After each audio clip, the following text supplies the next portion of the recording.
আসসালামু আলাইকুম প্রিয় শিক্ষার্থী বন্ধুরা, তোমাদের নিয়মিত আয়োজন এই অনলাইন ক্লাসে সবাই আন্তরিক অভিনন্দন জানাচ্ছি। তো আজকের আমাদের এই ক্লাসটা হচ্ছে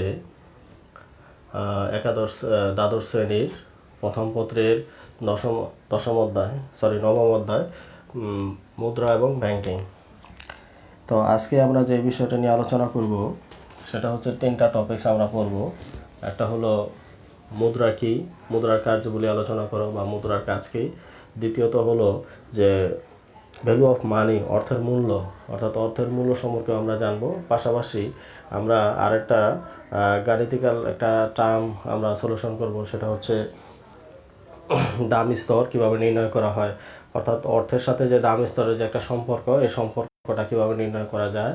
এই তিনটা বিষয় নিয়ে আমরা আজকে আলোচনা করব। আশা করি সবাই তোমরা এই তিনটা যদি ভালোভাবে মনোযোগ সহকারে দেখলে অবশ্যই বুঝতে পারবে এবং পরীক্ষায় অ্যান্সার করতে পারবে। যাই হোক, আমরা প্রথমে শুরু করলাম যে অর্থ বা মুদ্রা কি। মুদ্রা কি, মুদ্রা কাকে বলে? আমরা জানি যে প্রাচীনকালে আসলে মুদ্রা তো ছিল না, ওই সময় দ্রব্য বিনিময় প্রথা চালু ছিল। দেখা যাচ্ছে যে একজন ব্যক্তি হয়তো দেখেছে কিছু আলু নিয়ে আসলো, যে তার প্রয়োজন হলো কিছু চাল, সে কিছু আলু দিল, সে ওইখান থেকে ওই আলুর বিনিময়ে কিছু চাল সে গ্রহণ করলো। তা দেখা গেছে এইভাবে একটা প্রচলন ছিল, বা অন্যান্য যার যার যে প্রয়োজন আছে আর কারো কিছু যদি উদ্বৃত্ত থাকে, সেই উদ্বৃত্ত অংশ দিয়ে দেখা যাচ্ছে যে তার যে ঘাট অথবা প্রয়োজন অনুসারে সে ওই দ্রব্যের সাথে যে একটা বিনিময় করত। এই বিনিময় প্রথা থেকে আসলে এই মুদ্রার যে উৎপত্তি। তখন দেখা যাচ্ছে এখানে এই দ্রব্য বিনিময় প্রথার ক্ষেত্রে অনেক সময় একটা সমস্যা দেখা দিত। আসলে যে দ্রব্যের যে ভ্যালু, অর্থাৎ একটা পণ্যের যে মান, অর্থাৎ এটার মূল্যটা কতটুকু, সেটা নির্ধারণ করার জন্য আসলে তখন এমন একটা কিছু প্রয়োজন পড়ে,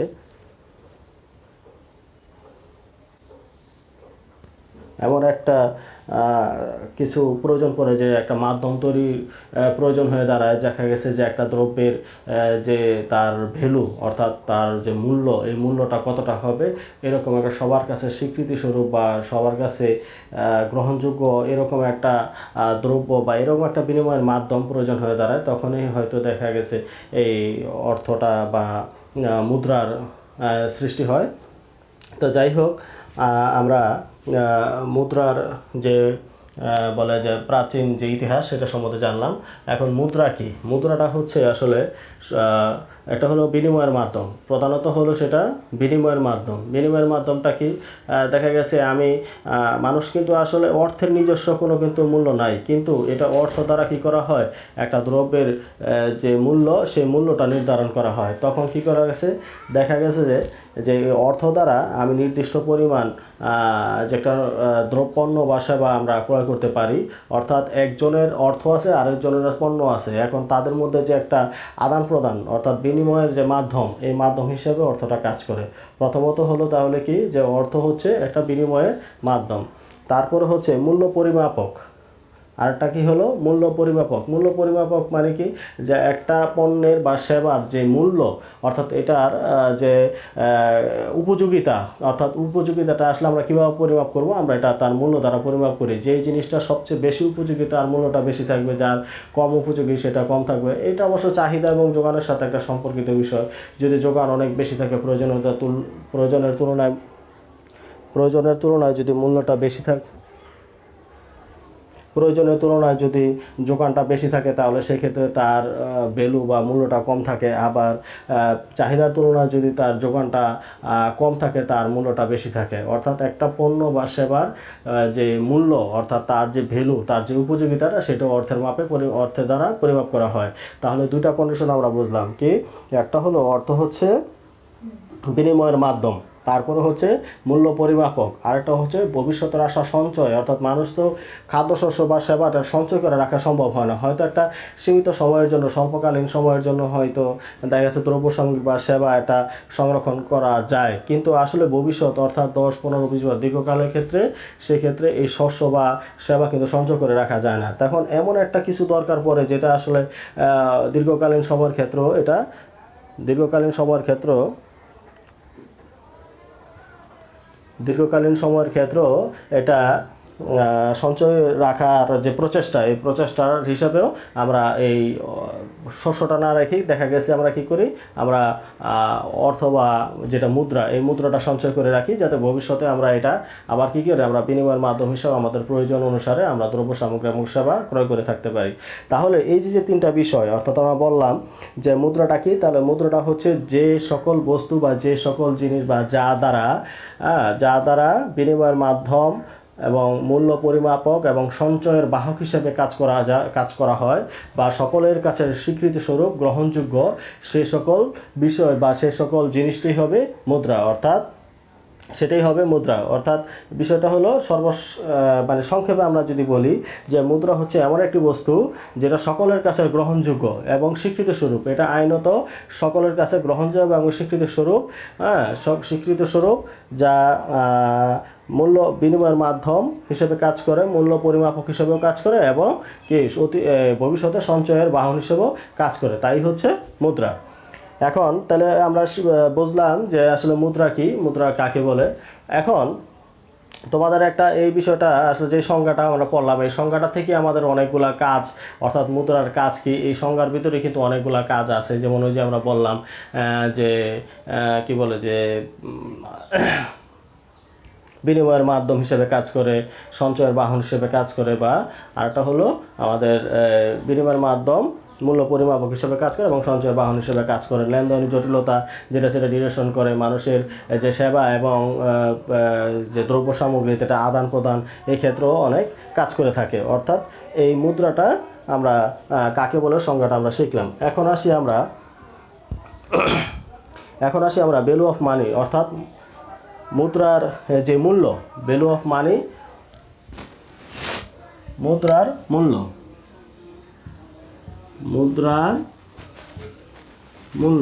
ভ্যালু অফ মানি।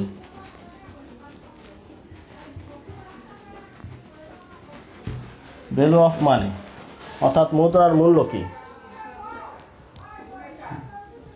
মুদ্রার মূল্যটা কি, মুদ্রার মূল্য কাকে বলে, বা মুদ্রার মূল্য বলতে আমরা কি বুঝি। আসলে মুদ্রার মূল্যটা হচ্ছে এরকম, আসলে মুদ্রার কোনো নিজস্ব কিন্তু মূল্য নাই, কিন্তু এটা ব্যবহার করার ক্ষেত্রে সকলের কাছে স্বীকৃতি স্বরূপ এবং সর্বজনীন গ্রহণযোগ্যতা থাকায় এটা একটা বিনিময়ের মাধ্যম হিসেবে কাজ করে এবং মূল্য পরিমাপক হিসেবে কাজ করে।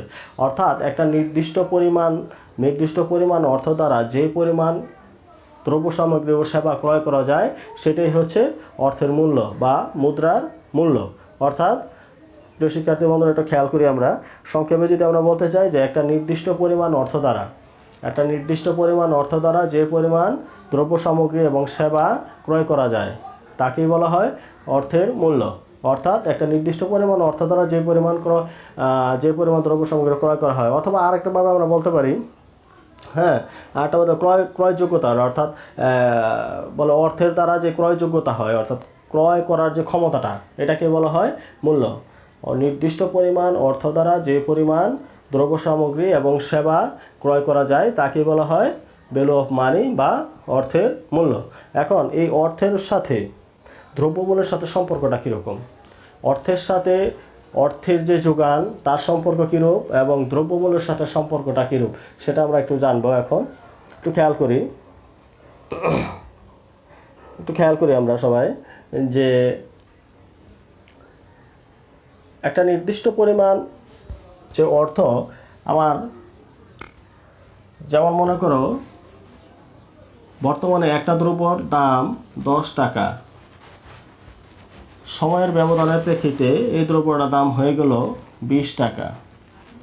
তাহলে এখানে একটা সম্পর্ক দেখা যায়, সময়ের ব্যবধানে একটা দ্রব্যর দাম যদি 20 টাকা হয়, ওই দ্রব্যটাই, অর্থাৎ একটি দ্রব্যের বর্তমান যদি ভ্যালু হয় 10 টাকা, সময়ের ব্যবধানে এই দ্রব্যটার দাম যদি 20 টাকা হয়, তাহলে সেক্ষেত্রে দ্রব্যমূল্য বৃদ্ধি পেল, সেক্ষেত্রে দ্রব্যমূল্য বাড়লো, তাহলে অর্থের মূল্য হ্রাস পেল। অর্থাৎ দ্রব্যমূল্য যদি বাড়ে অর্থের মূল্য হ্রাস পায়, অথবা অর্থের মূল্য যদি বৃদ্ধি পায় দ্রব্যমূল্য হ্রাস পায়। অর্থাৎ অর্থের সাথে দ্রব্যের যে মূল্য এটা বিপরীতমুখী সম্পর্ক। অর্থাৎ অর্থের মূল্য যদি বৃদ্ধি পায় তাহলে দ্রব্যমূল্য হ্রাস পাবে, অথবা দ্রব্যমূল্য যদি হ্রাস পায় অর্থের মূল্য বৃদ্ধি পাবে। এটা গেল অর্থের সাথে দ্রব্যমূল্যের সম্পর্ক।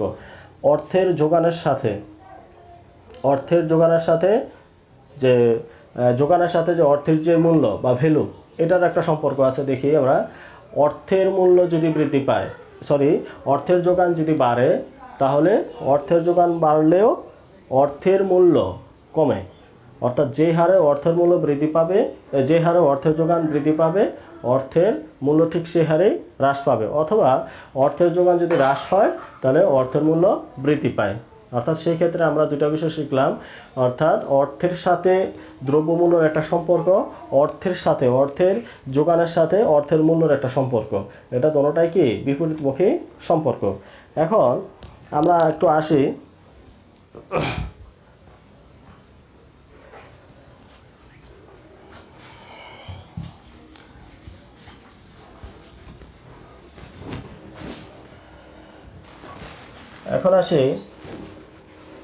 যে অর্থের যে মূল্য, এটা যদি আমরা একটা দাম স্তরের সাথে অর্থের মূল্যের যে একটা সম্পর্ক, এই সম্পর্কটা যদি আমরা একটা চিত্রের মাধ্যমে ব্যাখ্যা করি। দাম স্তর এর সাথে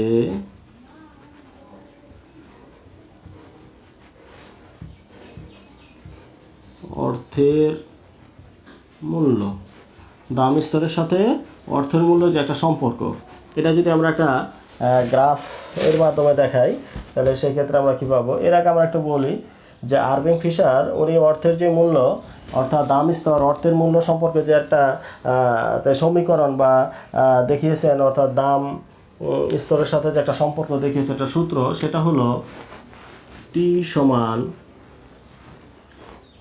টি দ্বারা হচ্ছে লেনদেনের সংখ্যা আর কি,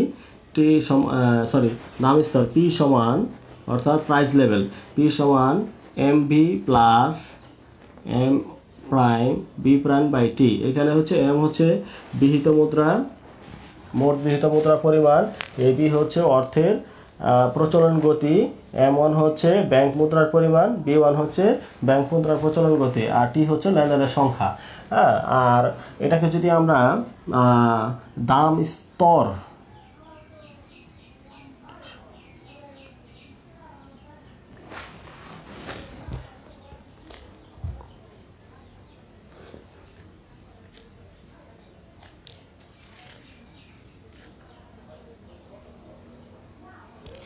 এখন যদি আমরা এটা ক্ষেত্রে এখান থেকে দাম স্তর, এটা পেলাম আমরা দাম স্তর সম্পর্কে। এখন এটা দাম স্তর থেকে যদি আমরা যে ভ্যালু অফ মানি বের করতে চাই, ভ্যালু অফ মানি অর্থাৎ অর্থের মূল্য যদি বের করতে চাই, তাহলে সেটা হলো 1/p।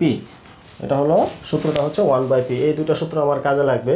যাই হোক, আমরা বুঝতেছিলাম যে দাম স্তরের সাথে আমাদের অর্থের যে মূল্য, এটা যে সম্পর্ক, এটা যদি আমরা গ্রাফিক্যালি যদি আমরা দেখতে চাই, অর্থাৎ জ্যামিতিক পদ্ধতিতে যদি আমরা দেখতে চাই, তাহলে আমরা গ্রাফটা অঙ্কন করতেছি।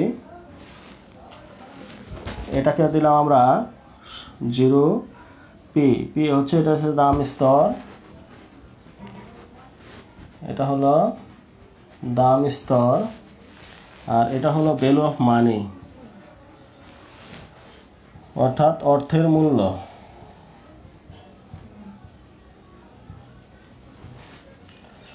এটা হলো বিএম রেখা,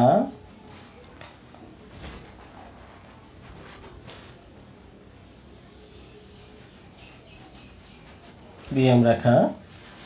এখন দাম স্তর যদি আমরা ধরি P1, তাহলে সেক্ষেত্রে এই পাশে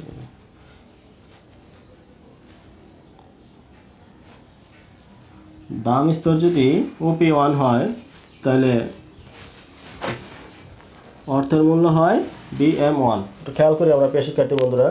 প্রথম, এটা হলো আমার মূলবিন্দু গ্রাফের, এটা হচ্ছে আমার মূলবিন্দু। আর ভূমি অক্ষে আমরা কি ধরলাম? ভূমি অক্ষে ধরলাম আমরা দাম স্তর, এবং লম্ব অক্ষে ধরলাম আমরা কি? অর্থের মূল্য, ভ্যালু অফ মানি। এখন আমরা এটা যদি আমার অর্থাৎ ভ্যালু অফ মানি একটা কার্ভ হয়, অর্থাৎ যেটা ডান দিকে সমান্তরাল, ডান দিকে নিম্নগামী। এখন যদি আমার দাম স্তরটা যদি OP1 হয়, দাম স্তর যদি আমার OP1 হয়, তাহলে অর্থের মূল্যটা হবে OBM1, OBM1। এটাকে আমরা এই বিন্দুতে আমরা নির্দেশ করলাম। এখন দাম স্তর OP1 থেকে যদি বৃদ্ধি পেয়ে OP2 হয়, হইতেই পারে যেটা বর্তমানে আলুর বাজার বা পেঁয়াজের বাজার যে ক্ষেত্রে হইতেছে আর কি, তাহলে সেই ক্ষেত্রে আমার এখানে কি হবে, দাম স্তর আমার বেড়ে গেল, অর্থাৎ আগে ছিল OP1, আগে ছিল OP1, এখন দাম বৃদ্ধি পেয়ে হলো OP2। দাম প্রথম অবস্থায় ছিল OP1, তখন অর্থের মূল্য ছিল বেশি, অর্থাৎ OVM1, এখন দাম OP1 থেকে বৃদ্ধি পেয়ে OP2 হলে দেখি আমরা অর্থের মূল্য হ্রাস পেয়ে, আগে ছিল OVM1, এখন হলো OVM2।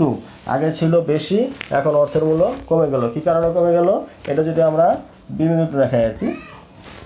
এখন পূর্বে ছিল OP1, এটা হচ্ছিল অর্থে দাম স্তর, এখন দাম বৃদ্ধি পেয়ে OP2 হলো, তখন অর্থের মূল্য অটোমেটিক কী হলো, হ্রাস পেল, অর্থাৎ আগে ছিল OBM1, এখন হ্রাস পেয়ে OBM2-তে চলে আসলো, অর্থাৎ অর্থের দাম স্তর যদি বাড়ে তাহলে অর্থের মূল্য হ্রাস পায়, যেটা এ থেকে বি বিন্দুতে যখন আসবে, অর্থাৎ OP1 থেকে OP2 হলে দাম স্তর কী হবে, বৃদ্ধি পাবে, অর্থের মূল্য হ্রাস পাবে। যদি আমরা বিপরীত অবস্থায় দেখি, বি বিন্দুতে দাম স্তর যখন OP2, তখন অর্থের মূল্য ছিল OVM2, এখন দাম যদি হ্রাস পায় OP2 থেকে যদি OP1-এ হ্রাস পায়, তাহলে সেই ক্ষেত্রে যেহেতু দাম স্তর হ্রাস পেয়েছে, অবশ্যই আমাদের অর্থের মূল্য বাড়বে। তাহলে অর্থের মূল্য আগে ছিল এতটুকু, এখন হয়ে যাবে, অর্থাৎ OP2 থেকে যদি OP1-এ দাম স্তর যদি হ্রাস পায়, তাহলে সেই ক্ষেত্রে আমার অর্থের মূল্য OBM2 হতে বৃদ্ধি পেয়ে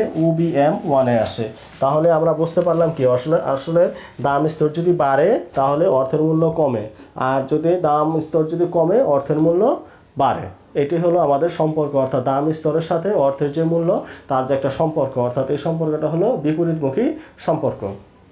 প্রিয় শিক্ষার্থী বন্ধুরা, তোমাদের এরকম অনেক সময় প্রশ্ন আসবে যে এটা চিত্রটা দেওয়া হলো, তারপরে অর্থের সাথে দাম স্তরের সম্পর্ক কী, অর্থের সাথে বলে অর্থের যোগানের সম্পর্ক কীরকম, হ্যাঁ, এগুলো একটু খেয়াল করবা। এগুলো আমাদের এই পর্যন্ত যা বুঝাইলাম, আশা করি তোমরা এখান থেকে এই প্রশ্নের উত্তরগুলা করতে পারবা।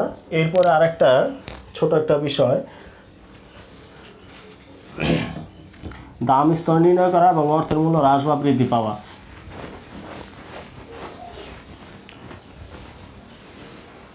দেখো, আমাদের অনেক সময় এরকম একটা উদ্দীপক দেওয়া থাকবে, অর্থাৎ কোনো একটি নির্দিষ্ট দেশে যে অর্থনৈতিক যে কর্মকাণ্ড বা অর্থনৈতিক যে চলকগুলো আছে, চলকগুলো যদি নিম্নরূপ হয়ে থাকে, অর্থাৎ তোমরা সবসময় খেয়াল করবা যে একটা উদ্দীপক এরকম দেওয়া থাকতে পারে যে অর্থনৈতিক যে চলকগুলো আছে, অর্থনৈতিক যে কার্যবলীগুলো, এই কার্যবলীগুলো যদি এইগুলো হয়, অর্থাৎ এখানে লেখা আছে কি, মোট বিহিত মুদ্রার পরিমাণ M সমান হলো 200 টাকা। এখন প্রশ্ন আসে, বিহিত মুদ্রা কি? বিহিত মুদ্রা আসলে আমরা সচরাচর লেনদেনের ক্ষেত্রে যেই অর্থ যে টাকাগুলো আমরা ব্যবহার করে থাকি, 1 2 3 4 5 100 500 1000 টাকা, এগুলো হচ্ছে বিহিত মুদ্রা। তার প্রচলন গতি হচ্ছে 10, অর্থাৎ এটা হচ্ছে গিয়ে হাত বদল যেটাকে গতি, এটা গতিটা হচ্ছে 10। আর ব্যাংক মুদ্রা কিছু আছে, অর্থাৎ আমাদের যে বিভিন্ন ধরনের যে ব্যাংক মুদ্রাগুলো আছে, এই ব্যাংক মুদ্রার মানটা হচ্ছে 100, ব্যাংক মুদ্রার প্রচলন গতি হচ্ছে 5। এখানে একটা প্রশ্ন আছে, এটা ইচ্ছা করলে এই ব্যাংক মুদ্রাগুলো ইচ্ছা করলে সে গ্রহণ করতেও পারে, নাও গ্রহণ করতে পারে, তার ইচ্ছার উপরে সে ডিপেন্ড করতে পারে।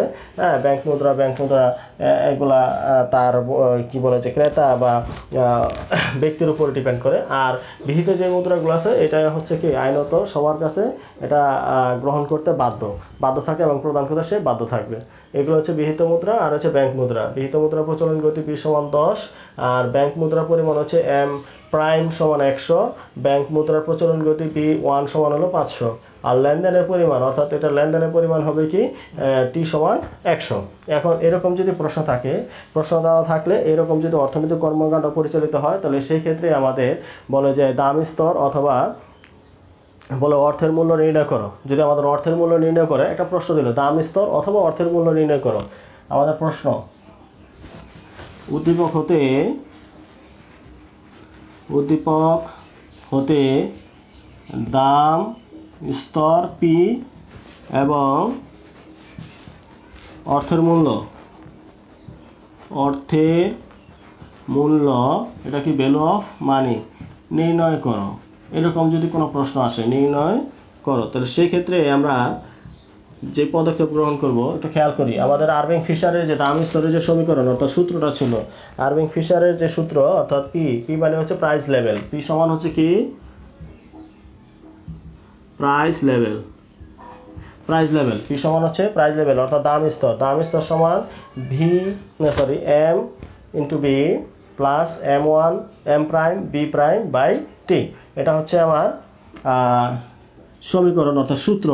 এই সূত্রের মাধ্যমে আমরা দাম স্তর আমরা নির্ণয় করতে পারবো। তাহলে সেই ক্ষেত্রে এই যে আমাদের উদ্দীপকের যে চলকগুলো আমার দেওয়া আছে, যে মানগুলো দেওয়া আছে, এই মান দিয়ে আমরা এখন প্রাইস লেভেল অর্থাৎ দাম স্তর বের করব। দাম স্তরের সূত্র হচ্ছে পি সমান M B plus M prime B prime by T. এখন এম সমান কত, এম এর মান হচ্ছে 200 ইন্টু বি, বি মানে কত 10 যোগ এম প্রাইম মানে হচ্ছে 100 গুণন আর বি প্রাইম মানে হচ্ছে 5 আর ডিভাইডেড কত টি মানে কত 100 হলে কত দাঁড়ায় এখন 200 আর 10 গুণন করলে হলো 2000 যোগ আর 5 দিয়ে 100 গুণন করলে হয় 500 বাই 100 সমান 2000 আর 500 যদি আমরা যোগ করি হয় 2500 আর হলো 100, আমরা 200 কেটে দিলাম হয় 25। এই 25 হলো আমার দাম স্তর। কোনো পণ্যের ক্ষেত্রে আমরা যদি আমাদের এরকম বলি যে অর্থনৈতিক কর্মকাণ্ড যদি এটা হয়, তাহলে দাম স্তর অর্থাৎ দামের যে প্রাইস লেভেলটা হবে, এই প্রাইস লেভেলটা হলো 25, অর্থাৎ এই ক্ষেত্রে দাম স্তর হবে 25। আমাদের প্রশ্ন দুই ধরনের আসতে পারে, এটা হলো প্রাইস লেভেল বা দাম স্তর নির্ণয় করা অথবা অর্থের মূল্য বের করা। যদি দাম স্তর নির্ণয় করতে বলা হয় তাহলে সেই ক্ষেত্রে এই অ্যান্সারটুকুই যথেষ্ট। এখানে আমার লিখতে হবে যে দেওয়া আছে মোট বিহিত মুদ্রার পরিমাণ এত, অর্থের প্রচলন গতি এত, ব্যাংক মুদ্রার পরিমাণ এত, ব্যাংক মুদ্রার প্রচলন গতি এত এবং লেনদেন এর পরিমাণ টি সমান এত। তারপরে লিখবা আমরা আরভিং ফিশারের সূত্র অনুযায়ী দাম স্তর সমান পি সমান এত। এখন এইভাবে দিয়ে সলিউশন করলেই আমরা বলতে পারবো, পরে লিখবো অতএব নির্ণয় দাম স্তর পি সমান 25। আমরা দাম স্তর বের করে ফেললাম। এরপরে যদি বলে যে অর্থের মূল্য বের করা, এই উদ্দীপক হতে কী বের করবো আমরা, অর্থের মূল্য বের করব। অর্থের যদি মূল্য বের করতে চাই তাহলে সেই ক্ষেত্রে আমাদের অর্থের মূল্যের সূত্রটা কি, ভ্যালু অফ মানি অর্থাৎ বিএম সমান ভ্যালু অফ মানি বিএম সমান 1/P, 1 দাম স্তর মানে পি। তাহলে এখানে উদ্দীপক অনুসারে আমরা কি পাইছিলাম, আমরা 1 আর পি এর মান পাইছিলাম কত 25 হলে কত হয় 1কে 25 দ্বারা ভাগ করলে 0.4 আসবে। এটাই হবে আমাদের কি ভ্যালু অফ মানি অর্থাৎ অর্থের যে মূল্য। প্রিয় শিক্ষার্থী বন্ধুরা, আশা করি তোমরা যে এই যে দাম স্তর, তারপরে অর্থের সাথে যে দ্রব্যমূল্য যে সম্পর্ক চিত্রের সাহায্যে দেখলাম আমরা, আশা করি আমরা এটা বুঝতে পেরেছি। এরপরে এটার আরেকটু ব্যতিক্রম অনেক সময় প্রশ্ন আসে, দেখা গেছে এটা যদি গতে দেয় দাম স্তর এবং অথবা কি বলে অর্থের মূল্য বের করে, তারপরে আরেকটা প্রশ্ন অনেক সময় গহর ভিতরে দিয়ে দিতে পারে, সেটা হলো যে বিহিত মুদ্রার পরিমাণ দ্বিগুণ করা হলে দাম স্তর কীরকম অথবা অর্থের মূল্যের উপর কীরূপ প্রভাব পড়বে।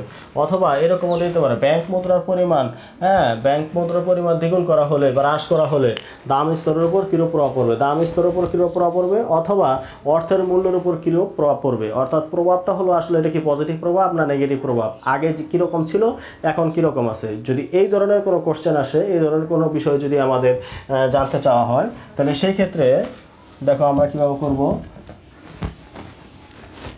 প্রশ্নটা হলো এরকম যদি আসে, আমাদের হয়তো বা গহ নাম্বারের ভিতরে এই ধরনের কিছু প্রশ্ন অনেক সময় থাকে যে বিহিত মুদ্রার পরিমাণ দ্বিগুণ করা হলে বিহিত মুদ্রার পরিমাণ দ্বিগুণ করা হলে অর্থের মূল্যর উপর কিরূপ প্রভাব পড়বে, একটা প্রশ্ন। অথবা এটা কিন্তু অর্থের মূল্যের উপর কিরূপ প্রভাব পড়বে এটাও আসতে পারে, অথবা দাম স্তরের উপর কিরূপ প্রভাব পড়তে পারে এটাও কিন্তু আসতে পারে। দাম স্তরের উপর কিরূপ প্রভাব পড়ে এটাও কিন্তু আসতে পারে। অর্থের মূল্যের উপর কীরূপ প্রভাব পড়তে পারে অথবা দাম স্তরের উপর কীরূপ প্রভাব পড়তে পারে, দুটোটাই কিন্তু আসতে পারে। তাহলে আমাদের কি করতে হবে, প্রথমে আমাদের এই যে মানগুলা দেওয়া আছে এই মানগুলা দিয়েই আমাদের সর্বপ্রথমে যদি অর্থের মূল্য আসে তাহলে অর্থের মূল্য আগে বের করতে হবে। প্রথমেই আমাদের যেই উদ্দীপকের যেই অর্থনৈতিক কার্যাবলীর যে অর্থনৈতিক কর্মকাণ্ডের যে মানগুলো দেওয়া আছে, যে চলকের মানগুলো দেওয়া আছে, সেই মান দিয়েই আগে ফার্স্টে আমাদের কী করতে হবে, অর্থের মূল্য বের করতে হবে, যেটা আমরা একটু আগে বের করলাম 0.4, এটা আমরা মানটা বের করলাম। এখন ফার্স্টে আমরা এই মান অনুসারে পাইলাম কি, আমরা 0.4 এটা পাইলাম, অর্থাৎ বিএম সমান 0.4 পেলাম অর্থের মূল্য। এখন বলা হয়েছে যে বিহিত মুদ্রার পরিমাণ যদি দ্বিগুণ করা হয়, তাহলে আমরা লিখলাম বিহিত মুদ্রার পরিমাণ দ্বিগুণ করা হলে এম সমান 200 গুণন 2 সমান কত হয়, 400। তাহলে এম এর মানটা কত হলো, 400 হলো। তাহলে অতএব দাম স্তর পি সমান, সূত্রটা হচ্ছে M B plus M prime B prime by T. তাহলে কত দাঁড়ায়, এম এর মান হচ্ছে তাহলে 400, আগে কিন্তু 200 ছিল, এখন দ্বিগুণ করা হয়ে গেছে 400। আর এটা হলো 10 প্লাস M1 হচ্ছে 100, এম প্রাইম বি প্রাইম হচ্ছে 5, আর এটা হচ্ছে 100 সমান, এটা হলো 4000, 10-এর সাথে 400 গুণন করলে 4000 যোগ 100-র সাথে 5 গুণন করলে 500 বাই হলো 100 সমান, তাহলে 4500 বাই 100 কাটলাম, 0 থাকে হলো 45। এটা পেলাম আমরা দাম স্তর। যদি বলে যে দাম বিহিত মুদ্রার পরিমাণ দ্বিগুণ করা হলে দাম স্তরের উপর কীরূপ প্রভাব পড়বে, আগে দাম স্তর ছিল 25, আমার মনে আছে পি সমান পাইছিলাম কত, আমরা 25 পেয়েছিলাম, এখন হচ্ছে কত 45। দেখো দ্বিগুণ করা হলে অর্থাৎ দাম স্তর যদি বিহিত মুদ্রার পরিমাণ যদি দ্বিগুণ করা হয়, অর্থাৎ বিহিত মুদ্রার পরিমাণ দ্বিগুণ করা হয় মানে কি, আগে যে পরিমাণের অর্থ ছিল, যোগানটা ছিল, তার চাইতে এই অর্থটাকে যদি দ্বিগুণ করে দেওয়া হয়, অর্থটা যদি পরিমাণ বাড়ানো হয়, তাহলে সেই ক্ষেত্রে দাম স্তরের উপর কীরূপ প্রভাব পড়বে, আগে ছিল 25 টাকা, এখন হয়ে যাবে 45 টাকা, অর্থাৎ অটোমেটিক দাম বৃদ্ধি পেয়ে যাবে। তাহলে এটা একটা গেল প্রশ্ন। আর যদি বলে যে অর্থের মূল্যের উপর কীরূপ প্রভাব পড়বে, তাহলে অর্থের মূল্য আগে ছিল কত, 0.4, এখন আবার আসবে, তাহলে এই ক্ষেত্রে অর্থের মূল্য কি হবে, তাহলে ভ্যালু অফ মানি, এই পরের অংশ ভ্যালু অফ মানি সমান কত, 1/p। এখন এখানে আমি পাইলাম কত, 1/p মানে কত, 45। এটা ক্যালকুলেশন করলে কত হয়, হয়তো 0.2 সামথিং আসতে পারে।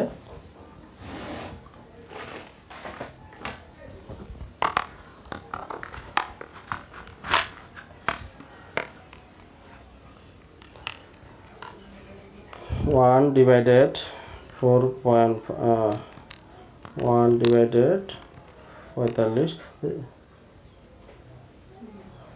একটু আগে ছিল কত,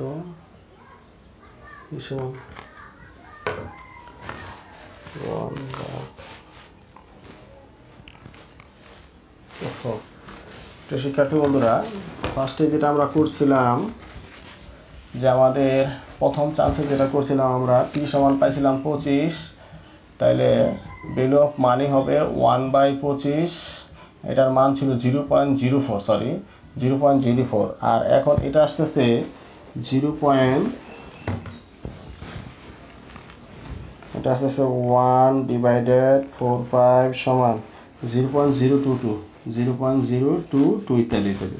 তাহলে এই ক্ষেত্রে আগে ছিল কত, আগে ছিল 0.04, আর এখন হচ্ছে 0.02, অবশ্যই অর্থের মূল্যটা অটোমেটিক কমে গেছে, অর্থাৎ এটা যদি দ্বিগুণ, তার মানে এটার অর্ধেক হচ্ছে এটা, অর্থের বিহিত মুদ্রার পরিমাণ যদি দ্বিগুণ করা হয় তাহলে অর্থের মূল্য কী পাইল, হ্রাস পেল। এটি হলো তার প্রভাব। মন্তব্যটা লিখতে হবে, যদি বিহিত মুদ্রার পরিমাণ দ্বিগুণ করা হয় তাহলে সেই ক্ষেত্রে অর্থের মূল্য হ্রাস পাবে, ওটা যদি দ্বিগুণ করা হয় তাহলে অর্থের মূল্য অর্ধেক হয়ে যাবে, অথবা বিহিত মুদ্রার পরিমাণ যদি অর্ধেক করা হয় তাহলে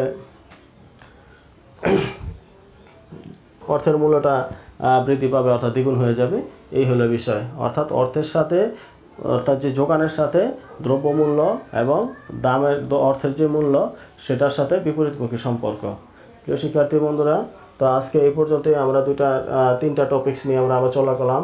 অর্থ কী, অর্থের মুদ্রা কী, মুদ্রার কাজ কী, তারপরে হলো আমরা দেখলাম মুদ্রার সাথে অর্থাৎ অর্থের সাথে যে দ্রব্যমূল্য অর্থাৎ অর্থের সাথে যে দাম স্তরের সাথে সম্পর্ক, যোগানের সাথে কীরকম সম্পর্ক, এবং আমাদের কিছু গাণিতিক ব্যাখ্যা আমরা দেখলাম। আশা করি তোমরা সবাই বুঝতে পেরেছো।